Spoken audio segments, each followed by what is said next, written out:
Quisiera que ubicáramos el momento de este conflicto. Es un momento excepcional y crítico.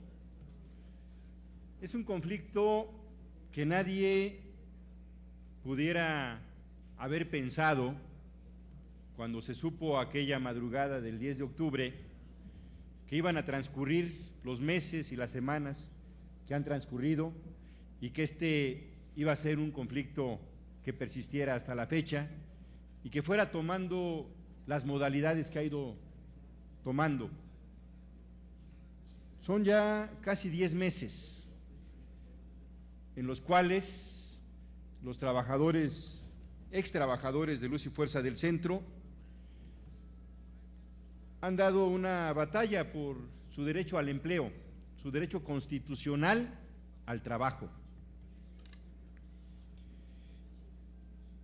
Y en estos 10 meses, el gobierno mexicano, este gobierno, ha utilizado instrumentos más allá de la ley, no para liquidar a Luz y Fuerza del Centro, sino para liquidar literalmente a los trabajadores del Sindicato Mexicano de Electricistas. Porque la razón que se dio aquel 10 de octubre es que la empresa era ineficiente. Esa fue la razón. Y no conocemos un solo documento, los estados financieros de la empresa, para acreditar que efectivamente así estaba la cosa. Cuando se le solicitó a la Secretaría de Hacienda que hiciera público esta información que fundamenta el decreto del 10 de octubre, la Secretaría de Hacienda decidió, por la Ley de Transparencia y de Acceso a la Información, que esta información se reservara por 12 años, con un argumento: de conocerse la información de la situación financiera de Luz y Fuerza del Centro, podría ser favorable para la otra parte, es decir, para los trabajadores. Entonces, afirmar que por ineficiente fue que se tomó esa decisión y luego no presentar pruebas y reservarlas por 12 años, pues deja mucho que desear. Creerle a la palabra de quien declaró ineficiente sin hacer pública esta información no se vale. No se vale decir que es por eso. Ahora, políticamente hablando, si en nuestro país todo aquello que es ineficiente se tendría que liquidar, ¿por dónde empezamos? ¿Con quién empezamos?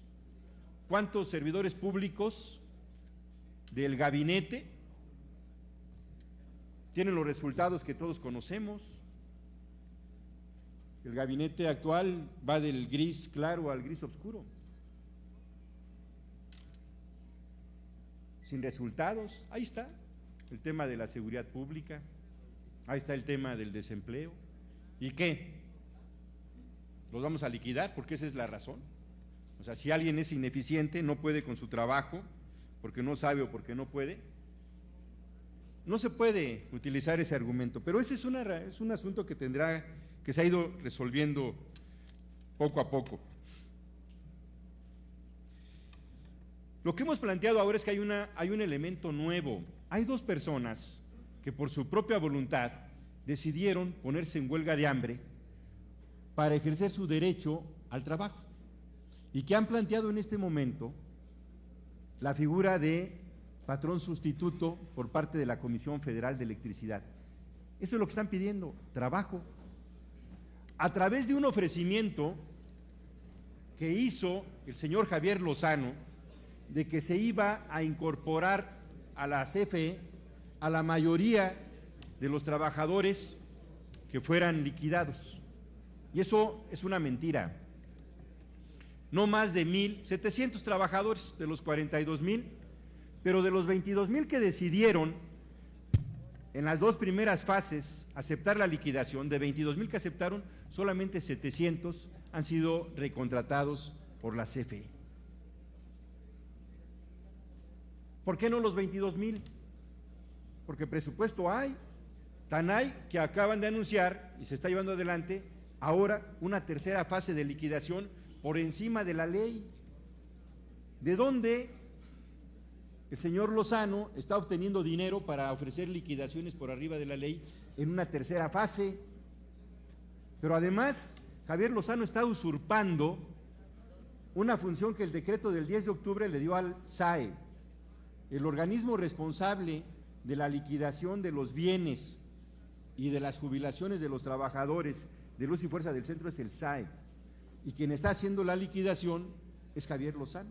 Está usurpando una función que el 10 de octubre, que es el decreto del 10 de octubre, no le dio, y que también se tiene que aclarar, porque pareciera que el propósito no es buscar tener una empresa eficiente en el servicio y en el mantenimiento y en el suministro de energía eléctrica. El propósito era liquidar una oposición política contraria al gobierno en turno.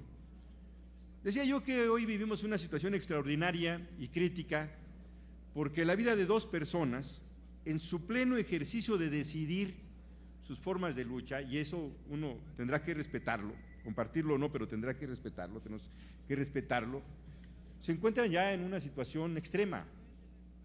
Así lo indican los reportes médicos.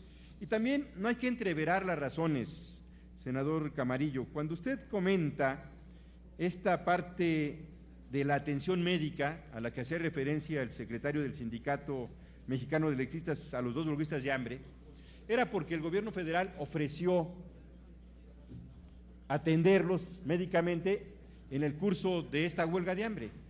Y la respuesta fue que no, que es la atención médica la hacían los propios, o sea, la gente de confianza del sindicato, un servicio médico de confianza del sindicato, porque no confiaban en que el servicio médico que ofrecía el gobierno federal pues fuera suficiente, por lo menos no contaban con la confianza de ellos.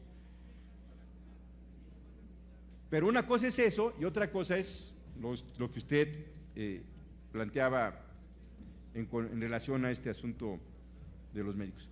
Yo concluyo simplemente en esta convocatoria que hemos hecho, a integrar una comisión que busque ser un intermediario entre los dos trabajadores que hoy están en un estado crítico y el gobierno federal.